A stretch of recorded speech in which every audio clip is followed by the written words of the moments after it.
Okay, we've got a head of red cabbage and then green cabbage. Both of these are from the farmer's market, so extra local, which means extra nutrition. We're gonna cut this in half first, and then you kind of just make a little triangle cut to take out the core. Meanwhile, I've got the oven set at 190 and I'm sterilizing some jars. This step is actually pretty important. And it's gonna help make sure that there's no mold once we start fermenting.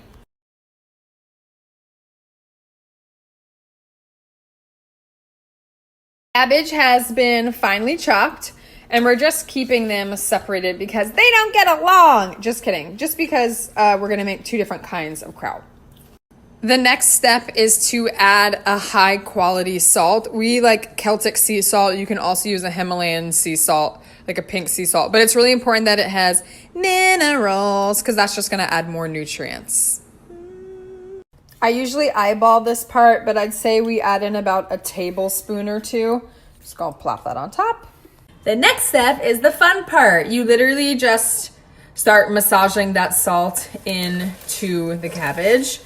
It's kind of messy, takes a little elbow grease, and the point is to get the salt to start drawing the juice out of the cabbage.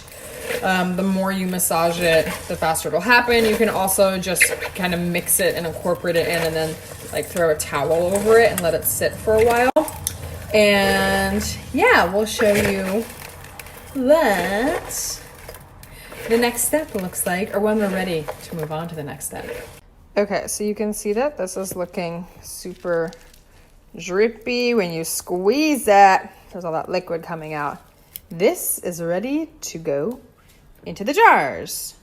The jars have cooled off and I'm gonna make two different flavors of this one.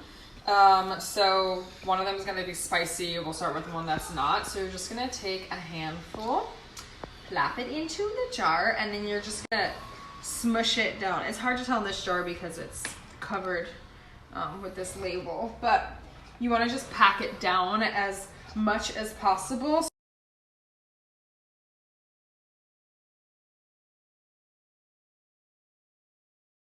The last step, basically what you want to just make sure is that all of the kraut is underneath a bit of liquid.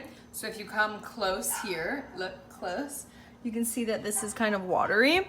And when I crush it with my fist, you'll see the liquid goes above it. So you want all of the kraut underneath the liquid because otherwise if it's above the liquid, then that's when it will start to mold. You can get these weight things. If you do, I recommend getting ones that have a little nub right here so that taking them out is easier. You live, you learn. Also, these are not necessary, but since we have them, I will plop this in here. So when you push this down, you can see the liquid comes up. Sometimes if you don't have enough water in here, then you can just literally add water to it. Just make sure it's good quality filtered water. I'm gonna add a little bit of water to this one, and then I will put the last weight in here. I'll put a cap on each of these and then throw them in a cabinet. For this version of the kraut, I put some cinnamon sticks in it as well as apple slices, and then I was gonna put raisins in it, but apparently we don't have raisins. Apparently. But yeah, this is really yummy. It like gives it a little bit of a sweet tang. If you have raisins, I highly recommend doing that also. This one is just plain, and then this one is spicy. It has the serrano peppers in it. And into the cabinet they go.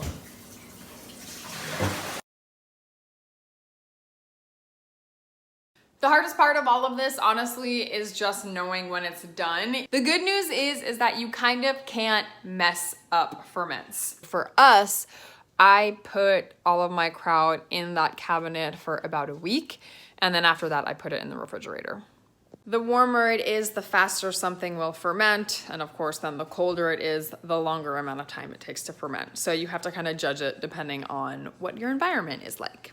So you definitely can mess up ferments. Every single ferment is gonna be different and the flavor is very much to each his own. So I always recommend trying it as long as nothing looks egregiously creepy or there's not a ton of mold or things haven't turned black, then you should be good to go. I definitely have strategically carved out mold and then continued to eat the rest of the jar, and I'm still breathing. Once the fermentation process starts, things will start to get bubbly and it's very exciting. The bubbles! You're supposed to burp the jars because if they get too bubbly, then a lot of pressure can build up. Sometimes I do this, sometimes I totally forget. But basically burping it just means open up the jar and let the air out. Within that week's period of time, I will check in to make sure that all of the cabbage is still underneath the surface of the water. And if it's not, I'll shove it down. I'll show you an example of that. This is footage from a different batch, but nonetheless, you can see me pushing the cabbage down, the water coming up, and you get to see the awesome bubbles. Okay, so this is about a week later, and here is the plain one. Look at the amazing color on the red cabbage one. This one turned out so great. It's just beautiful. The last thing you need to know about fermenting is that the more outfits you wear while making it, the better they turn out.